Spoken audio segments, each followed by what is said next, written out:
Greetings, everyone. I am Danielle Hamlet, an efficiency consultant with Baylet Consulting, where we aim to make individuals and businesses with less than 40 employees more productive and efficient through waste reduction.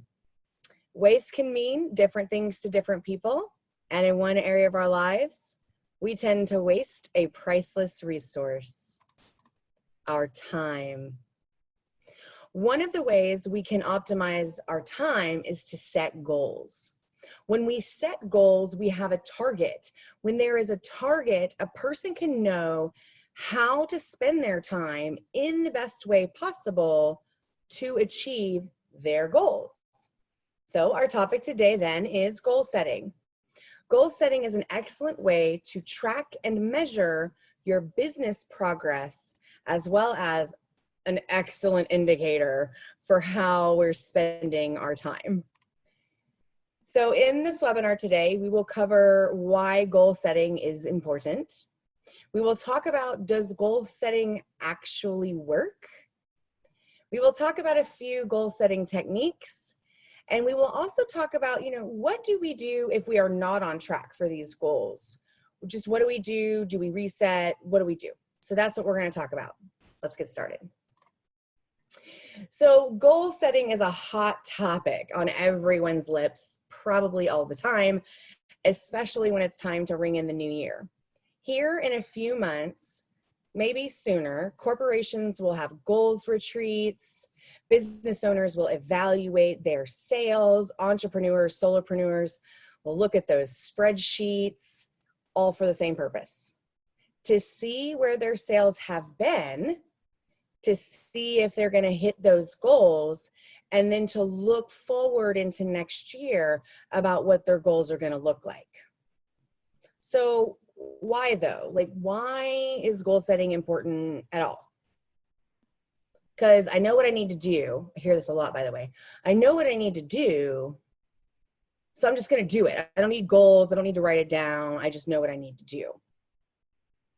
So Brian Tracy wrote in a personal success blog entitled The 6 Reasons Goal Setting is Important. He lines out some impelling reasons why goal setting is important, and we'll talk about 3 of those here. Goals give focus. So yes, we may know what we need to do to get our goals, but we're focusing in on really what we need to do by, having goals, writing it down, rather than just, I know what I'm supposed to be doing. Goals help with motivation. So having that motivation, that sense of urgency, and goals can also beat procrastination. I think all of us might be a little guilty of procrastinating more than we need to, and figuring out that goals can help us avoid these behaviors can actually be the difference between success and failure. So I personally believe goals are important because of this quote by Zig Ziglar: you cannot hit a target you cannot see, and you cannot see a target you do not have. Targets or goals, whatever you choose to call them, are important to get you where you want to go in your personal and your professional life. So, does goal setting actually work? Well, like with most things in life, goal setting will work if you do the work. Many people begin goal setting in the right way and then fail to follow through because either the path to the goal is not clear or the goal is not in alignment with what they want out of life. Goals cannot be arbitrary numbers on a page to satisfy your boss, your spouse, your parent, anyone else. It just can't be. Goals have to be relevant to who you are, what you want to accomplish, and the path you want to walk every single day. An Inc.com article, The Real Reason Setting Goals is Critical to Success, outlines goals as a standard by saying when goals are in place, the standard is set, the destination is made clear. Even though the route may change, the objective has been determined. The goals then are a lighthouse They will not tell you where to go, but they let you know where you should be. So your goals are the lighthouse shining for you. So when you have decided where you want to go and why you want to be there, you can make daily decisions based on your goals. This is how goal setting works. All goals have to be in alignment with what you really want out of life. Otherwise, they're just words on a paper that make us feel defeated when they're not achieved. Regardless, though, if you work for yourself or for someone else, there is a way to devise your goals to achieve the things that you want to achieve. Depending on your situation, you may have to get creative. However, matching your employer's goals with where you want to be in life is doable, even if it means planning your exit. I want to talk about when Googling goal setting. I thought this was super interesting. So here we go. I'm preparing for this webinar. I Google goal setting. When I Google goal setting, there are 367 million results generated in 0.52 seconds. Talk about topic saturation. So how do we know what to read? How do we know what to act upon? Can we actually trust that the article on page 1 is the one that will work for us? The one that will be effective for us? Or is it just the one that's marketed the most? How do we know? Well, the only way to know if a specific type of goal setting will work for you is to give it an honest shot for a decent amount of time. By honest shot, I mean actually follow the process. Actually follow the process to its fullest, and at minimum duration of time, meaning minimum of 6 months. There is no way to actually know if something will work for you until you try it to its fullest extent possible for that minimum of 6 months. Okay, so you may be asking yourself, okay, Danielle, what are some goal setting techniques? All right, let's talk about that. I will go over a few in the webinar here in just a second. However, in the grand scheme of Google, I do also want you all to know that when I Googled goal setting techniques, even though I knew what I wanted to talk about, there were 170 million results. So if you wanted to track down something different than I talk about here, Google definitely has that resource for you. So some goal setting techniques. First, and probably the most popular concept, is the SMART goal concept, which stands for specific, measurable, achievable, realistic, and timely. Another technique for goal setting, it's more modern, it's actually quite new, is the HARD method, standing for heartfelt, animated, required, and difficult. In both of these techniques, the idea is to set your goals using these acronyms to create meaningful goals that you can actually achieve. So let's walk through how setting goals with these two techniques would work. With SMART, when you're setting your goal, you want to think about it and write it down and ask yourself, is this a clear target, or am I just asking for more? More money, more clients. Then you want to ask, is this goal measurable after you've written it down and you've decided it's specific? Is it measurable? Can I actually gauge where I am in the process of reaching this goal? So for example, if my goal is to add 10 new clients in the first quarter of the year, and it's now the middle of February, have I created a way to track my progress? Do I have an ongoing list, an Excel spreadsheet, or something tracking these new clients? So, and then we want to take our last two letters, A and R, achievable and, or excuse me, not last two, our next two, A and R, which are achievable and realistic. So really honing in on your goal, if it's achievable or realistic, is important. Because let's say I sell coffee cups, okay? Coffee cups that sell for $5. I am the only salesperson of these $5 coffee cups. I'm also unable to afford to sell them in a store online, and I can't market them either online because I'm not able to sell them in a store online. So if I decide to set a goal for $500,000 in the next 6 months by selling $5 cups or, coffee cups, that is not achievable. That is not realistic.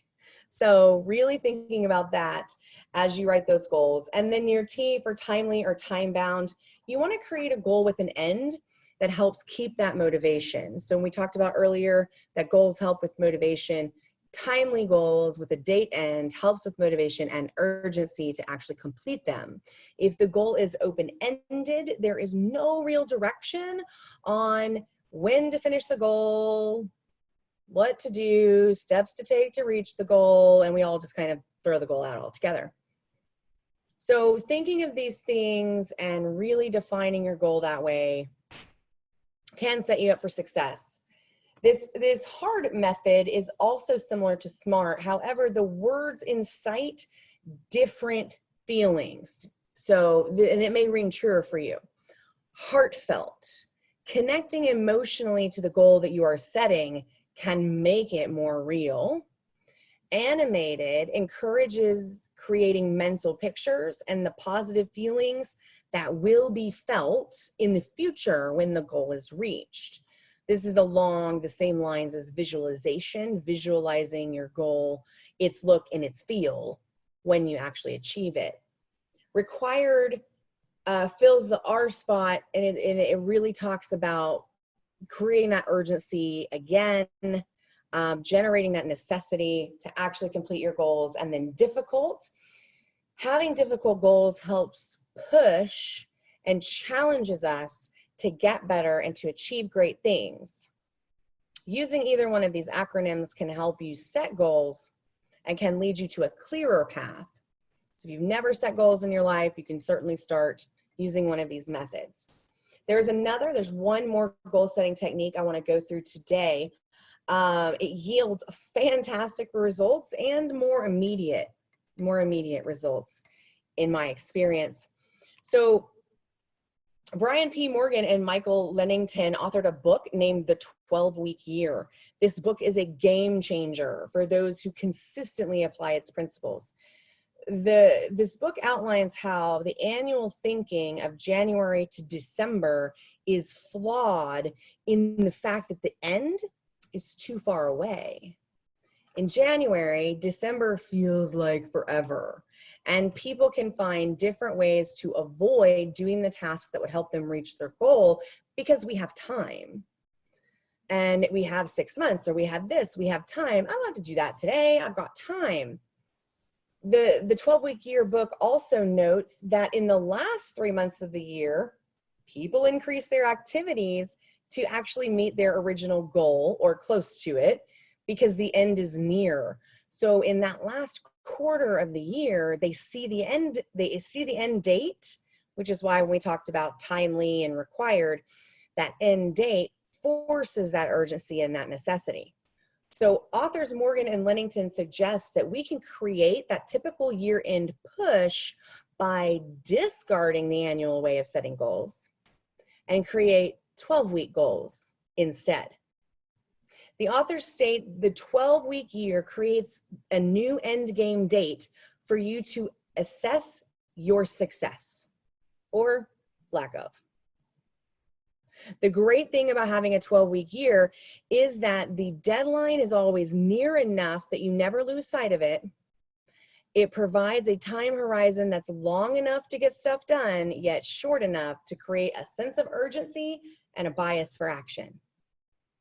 Personally, I think the best part of this method is during the 12-week year, you get to create your aspirational vision of what you want out of a life. And then you align your 12-week goals and tactics with that vision.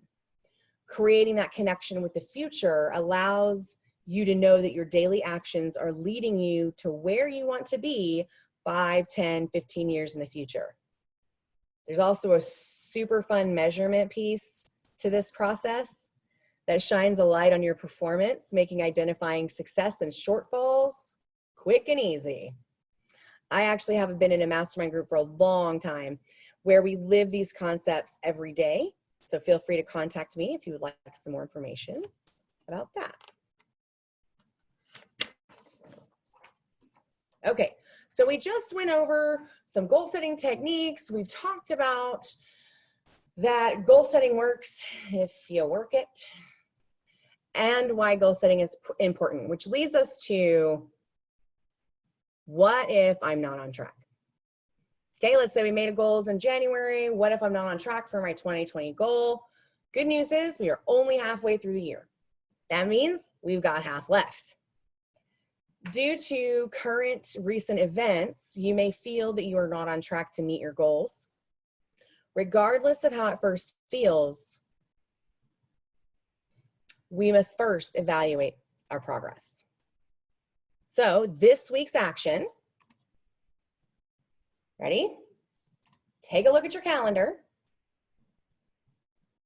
between today and a week from today and schedule time to review where you are in achieving your goals from whenever you set them, whether you set them 2 months ago, 3 months ago, in January, whatever it is. Create a 2 to 3 hour block of time and take the scheduled time to do nothing but evaluate the goals that you set and where you are in regards to those goals. No judgments, no excuses, just evaluation of the original goal. Much like the earlier $500,000 $5 coffee cup in 6 months sales, if it looks like that, you will likely need to reset your goal.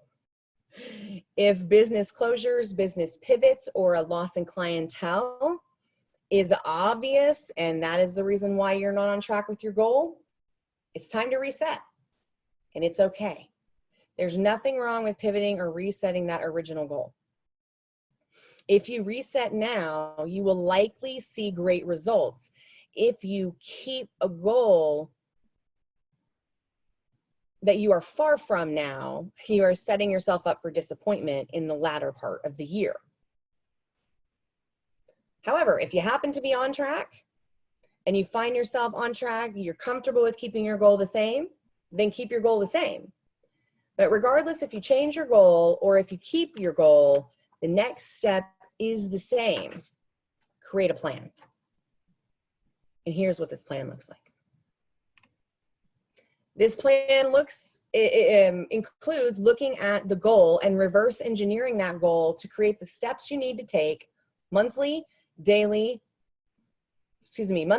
daily, and maybe even hourly to achieve that goal. So if you want to complete the goal in the next 6 months, take the end goal, whatever that is, whether that's a revenue dollar amount, whether that's a specific number of clients, a certain number of sales, whatever that is, you want to divide by 6. And dividing by 6 will give us what we need to accomplish in the next month. Then you will take that number that you have for the month and divide by 4.33, as there is an average of 4.33 weeks in a month. Yes, I know it doesn't make any sense, but divide 52 by 12 sometime. It's kind of ridiculous, but here we are for data purposes. This will give you the actions that you need to take weekly. Then, assuming you work a 5-day work week, you will take your weekly number and divide by 5. That will give you your daily number. And then you can take your daily number and divide by 8, again, assuming you work an 8-hour work day. If you don't, if you work a 6-hour work day, 12-hour work day, whatever that is, do that division. So these are the activities that you need to complete hourly, daily, weekly, monthly to reach your goal. So the last thing that we need to do is we need to put those steps in our calendar and execute those hourly, daily, weekly, and monthly goals. Now, hourly may not pertain to you, and that's okay. That's okay. You can go daily, weekly, monthly. So goal setting can be a challenge for some, and sometimes it's easier to collaborate with another person to make a strong plan of action to meet your goals.